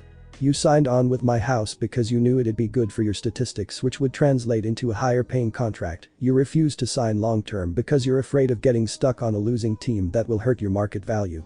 Issei's eyes narrowed as Riser continued. You take advantage of only the best possible fits so that you can profit on them later, and that insight is something I've always admired. And that's why it makes no sense for you to join Ria's cause. Win or lose this game, it doesn't matter, the match doesn't count. If anything, this decision has only served to damage your reputation. I'm sure you've heard the big wigs dragging your name through the mud on TV. So what's the deal? You don't come across to me as the petty type. Issei grumbled, crossing his arms in defiance. You seem to have things figured out. I'd like to hear why you think I signed with Rias for this game. Maybe I'm just dying to punch you in the jaw. I don't think so. Even if you did want whatever revenge you think you might be owed, you're smart enough to go about it a better way. For a second I was afraid you'd become smitten with my Rias, but I should know better than that. Riser smirked before finishing his thought. You're in love with a corpse after all. Issei's eyes went wide, and almost instinctively he gripped Riser by the shirt and shot him a vicious glare, catching Riser off guard. Let me tell you something, Riser, you don't know shit about me. I signed with your house because she used to speak so highly of your mother and your house. I don't sign long-term with anyone because regardless of how good a fit might be and how much money I could make as a staple piece for a high-ranking house, I can't bring myself to serve anyone for that long because I know that no matter who they are, they'll never compare to her. And I'm helping Rias because that's what she would do. Issei declared as he threw the blonde devil down to the ground. I don't know much about Rias, but I know what it means to be in love, and I know it's worth fighting for that chance. So you won't back down. I hoped I could bribe you to throw the match, but looks like you're convicted to fight for a ghost. Riser growled, not bothering to get back up off the ground. You leave me no choice. This wedding is important for the underworld, and even if it weren't, Ria's Gremory is mine, and I won't let anyone change that fact. As you know, in a raiding game there are such things as illegal moves, such as your balance breaker. In the professional circuit there's traditionally an unwritten rule that these illegal moves are permitted to be used because defeating your opponent when they're unable to use their full power would usually result in an asterisk being placed on that win. In this game I don't care about an asterisk, all I care about is winning and taking Rias as my bride. So I will exercise my right as a king and eliminate these forbidden moves, meaning you won't be able to use your balance breaker. No balance breaker? Issei muttered before glaring back at his foe. Fine by me. I wanna feel your jaw breaking on my own fist anyway. Issei lifted his bare-skin fist, and a thin red aura began to glow around it. Riser then took a half step back before Issei dropped his arm back to his side. You're right about one thing, I am convicted, and I hope you're ready for it because if you want me to be honest, you really piss me off. 998. 999. 1000. Issei grunted as he finished a set of one-handed handstand push-ups. In a quick powerful press, he launched himself into the air before landing on the opposite hand and beginning his next set of exercise. 1, 2, 3. I can't believe that asshole Riser. Issei began to rant in his head while continuing his workout. He really had to pull that petty crap and keep me from using my balance breaker. Why? Cause he wants to marry a high school girl who clearly wants nothing to do with him. I honestly don't see the appeal. I mean, yeah, she's hot, but I can't imagine spending the rest of your life with a girl as stubborn as Rias who hates you guts would be a very enjoyable existence. I guess I can't be too upset with Riser, it's my own damn fault that I couldn't just be patient and wait to sign with Ddraig, and I'm dumb enough that I still care what a ghost thinks of me. Wow partner, your mind certainly is active this morning. The same deep, commanding from before once again echoed in Issei's head, causing a sickened expression to form on the young devil's face. Damn it, and here I was hoping I was just hearing things. Issei groaned out loud. What the hell do you want, Ddraig? I thought I made it clear that I didn't want anything to do with you the last time we talked. Yes, I remember. You created a mental block that kept me from communicating with you, but I never stopped trying to break through. Recently though, the block has weakened to the point where I was able to break through. So that leads me to believe that you need my help once again, at least subconsciously. PFFFT, don't flatter yourself. I know what your idea of helping me is and I don't need it. Issei rolled his eyes, he had already lost count with his one-handed push-ups and switched over to squat jumps. It wouldn't matter anyway, I can't use my balance breaker in this game anyway. I'll be going in with just my base power set. Are you really arrogant to the point where you believe you have a better grasp on my powers than I do? The boosted gear is an artifact of infinite power and mystery. Your preferred method of using one of the most powerful weapons in existence is to hit people as hard as you can with it. Well, that's worked out pretty well for me so far. Issei gritted his teeth as he tried his best to ignore the ominous voice.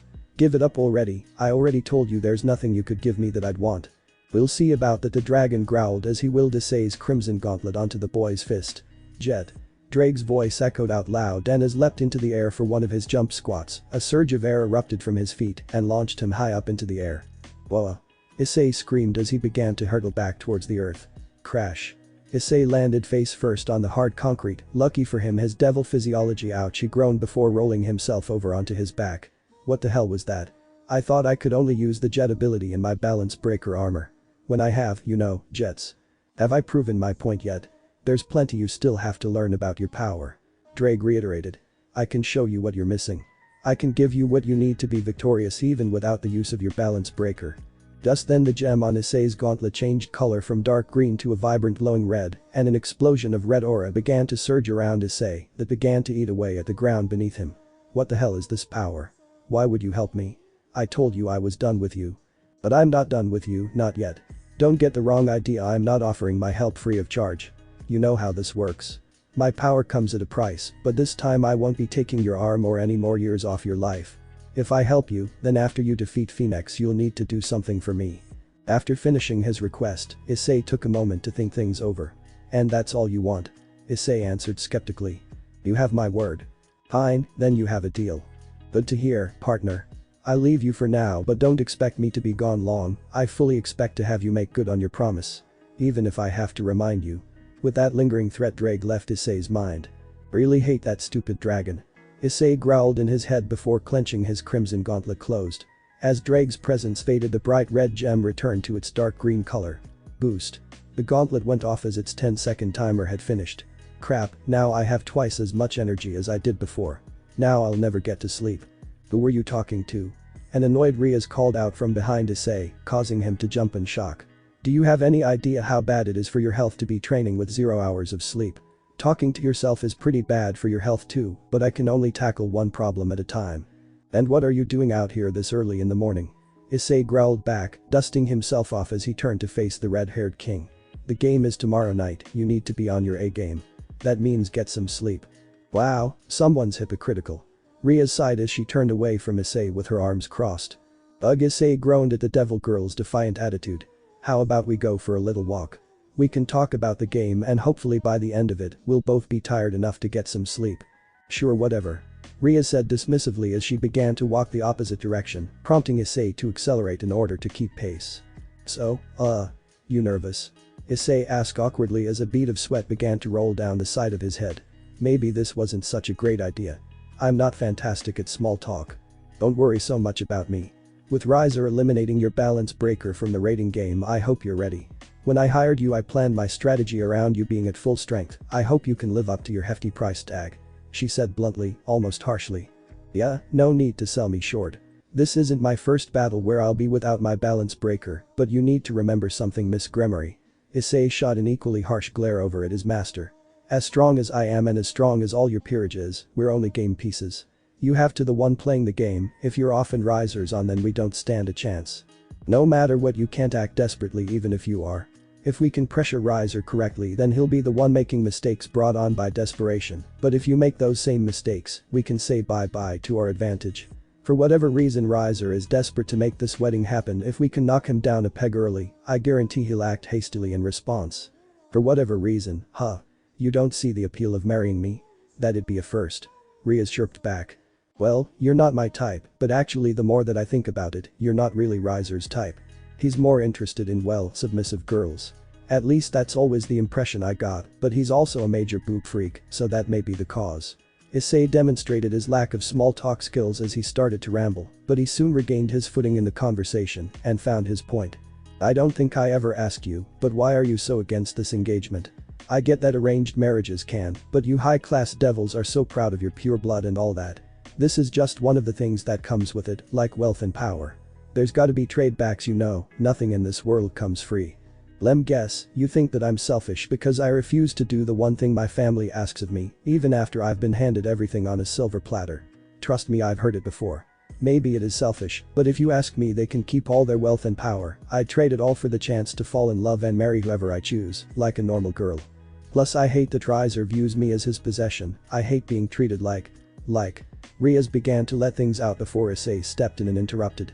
Like an object. Like a pawn in someone else's game. Issei answered with a smirk, causing Rias to fall quiet with how close to home that hit. It bothers me to hear that coming from a high-class devil with her own peerage of pieces she can move around, trade and sacrifice as much as she wants. Though I guess I can sympathize at least. I don't think it's quite the same for you. You're a pawn by choice at this point, the only obligations you have are ones you create. Rias angrily argued back. I have to claw and fight my way to get to where you're at. You're free after all. Issei glared at his master for a moment, but rather than yell back at her, he simply sighed and turned away. You high-class devils really are detached. A free pawn, that's what they call me. You know how I got to be free, right? My master and the rest of my family were killed right in front of me. That term always bugged me. Family, that's what devils who feel bad for calling us slaves refer to us as. Anyway, they call us family, but after my master died I didn't get anything, not a dollar to use for the rest of my life. I was met with three options: submit myself to my master's family and be forced to serve a king I didn't choose, starve to death or be hunted down as a stray, or become a free pawn and bounce around from master to master so that I have enough money to feed myself. You might be thinking, he's exaggerating. He's paid extremely well to fight in the raiding game. Yeah, I make good money, but I'm also immortal, so as well paid as I am it'll never be enough. There's no pension plan retirement for reincarnated devils who work for their supper. So I'll be selling my soul until I die.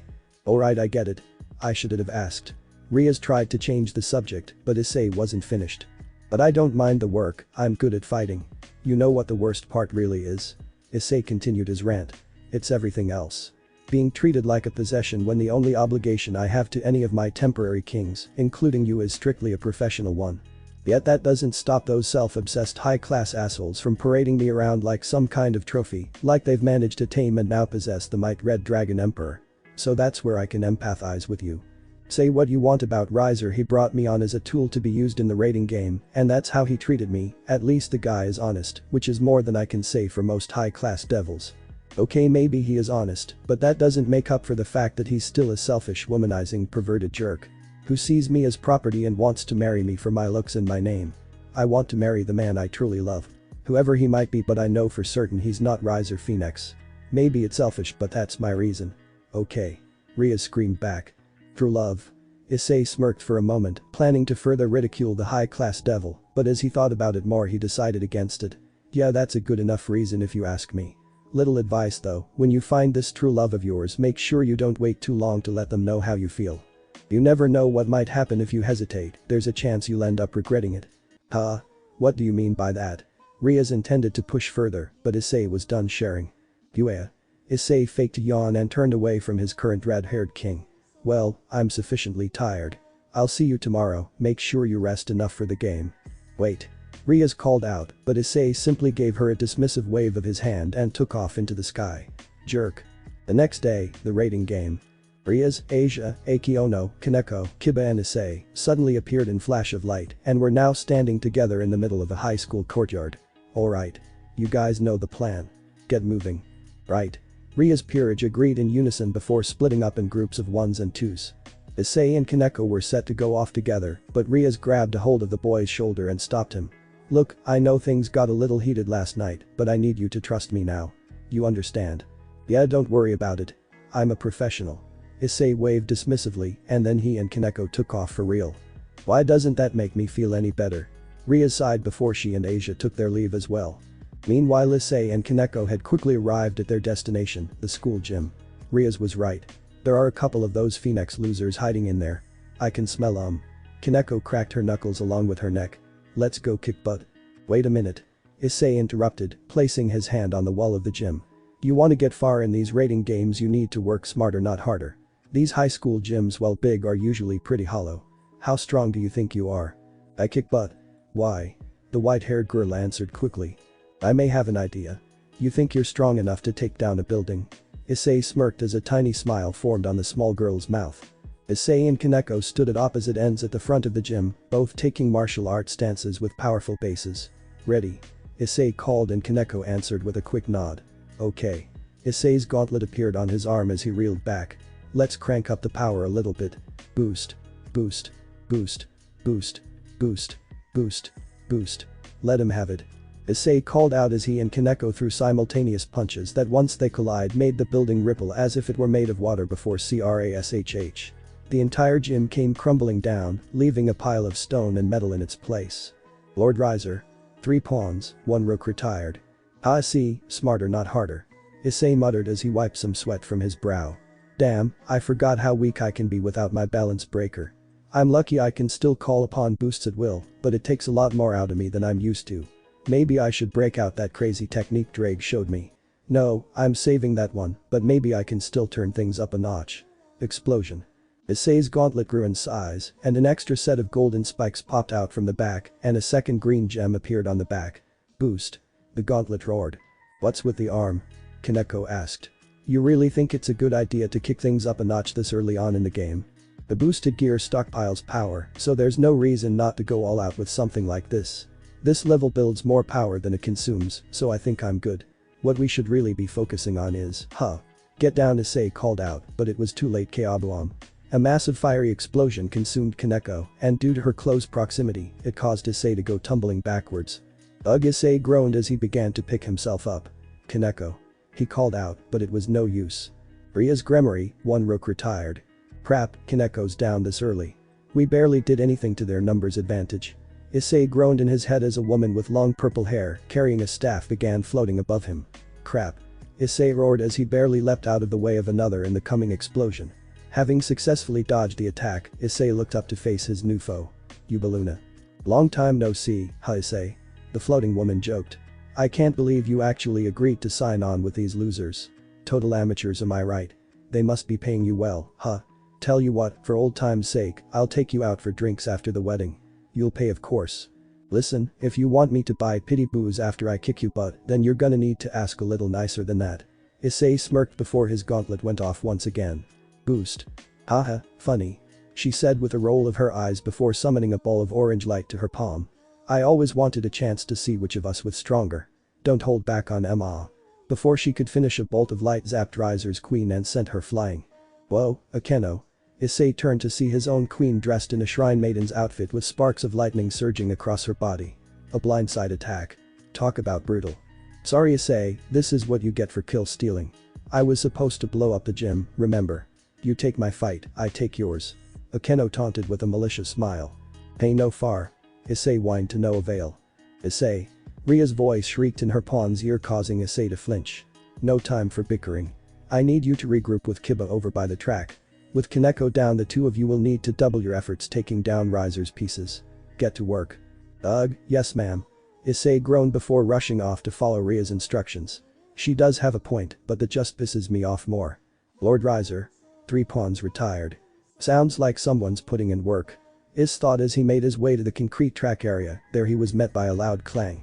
As he witnessed Kuoh locking swords with one of Riser's knights dressed in armor with strange white cloth wrapped around her forehead, her name was Carloman. Good job Kuoh, sticking to fighting lower valued pieces like pawns and rooks. Just like we talked about.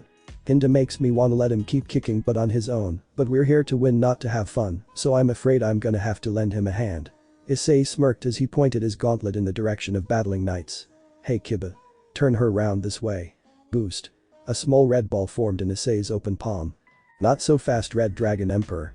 A familiar voice called out as Ravel descended from the sky, a pair of flaming wings sprouting out from her back.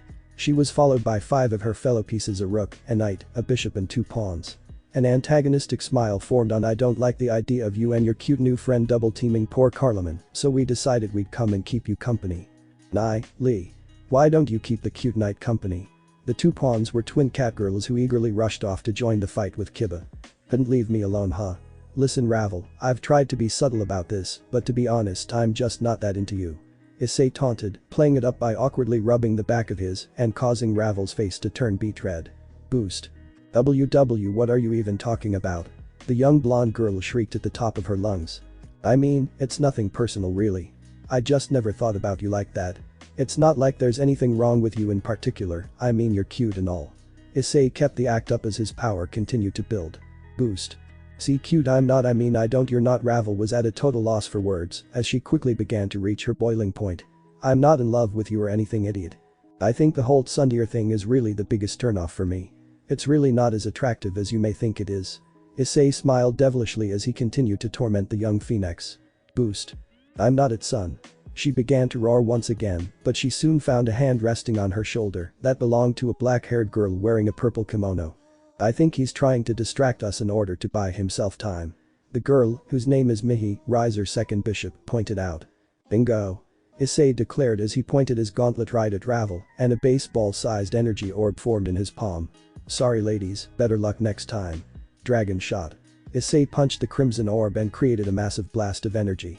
Lady Ravel. Mihi called out, pushing her master's younger sister out of the way, but getting absorbed by Issei's blast. When the attack dissipated a large crater was left, but the bishop was gone. Lord Riser. 1 bishop retired. Wow, I tried to dial that one back a little, but would you look at that. Is smirked as he clinched his gauntlet into the fist. I didn't see her being retired, I hope she survived. A vicious look appeared in Issei's eyes, sending chills down Ravel's spine. Bastard.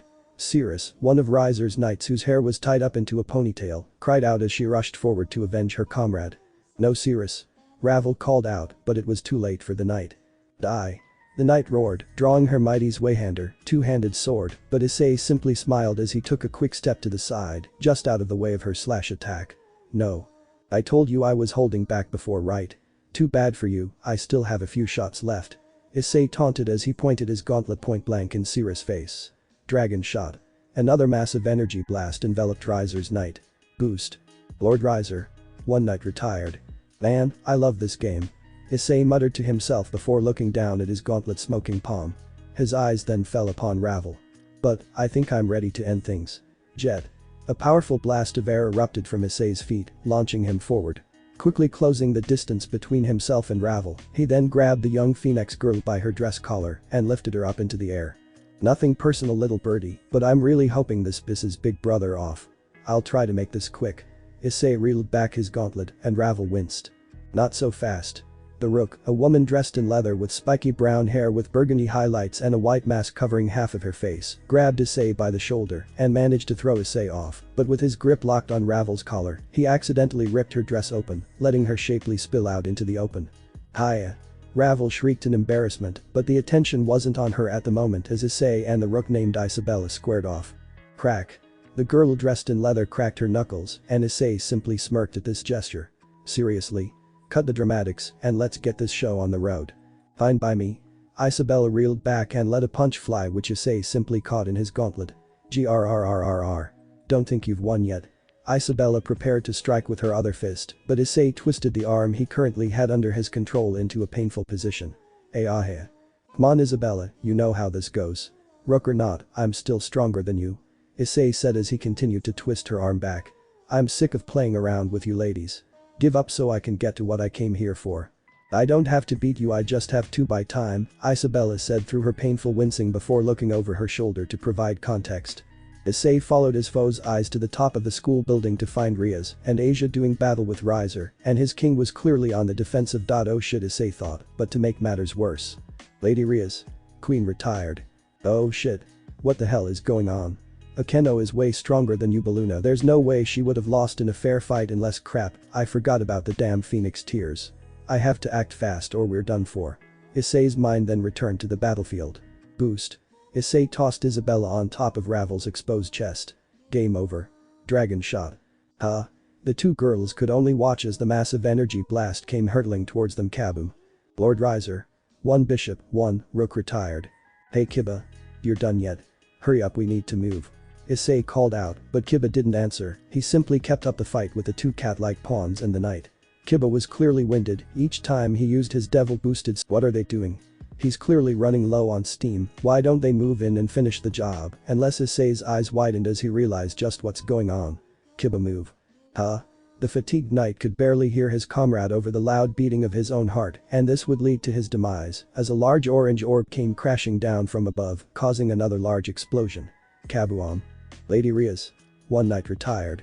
Crap. Kiba. Issei cried out in vain as the 3 pieces Kiba left unbeaten surrounded Issei, and Yubaluna descended directly in front of him, holding an explosive energy ball in her palm. Well, you put up a good game, Issei. No one can take that away from you. Your stats will look great tomorrow morning, and you'll get high marks on your performance grade, and Riser will have his bride. Plus you're still getting paid for this, right? So just give up, everybody wins. Yunbaluna tried to remain optimistic as her glowing orb increased in size. But even if you don't, it won't matter. Either the 4 of us defeat you or Riser finishes off your king. Either way, this is game over for you. Yeah right, like I'm gonna let that happen. Hey Ddraig, you listening? I promise I'll do you that solid, but you gotta hold up your end of the bargain. What do you say? Ready to kick some ass? Issei asked in his head, but there was no immediate answer until suddenly his gauntlet began to glow a deep red and a powerful aura exploded around him. Thanks for watching this video. If you really enjoy this video, like, subscribe, and comment down below, and turn on that bell notification. Don't forget to support and follow the JCT1345 for writing that awesome fanfic, and also make sure to comment on this story, link in the description. See you in the next video. Goodbye.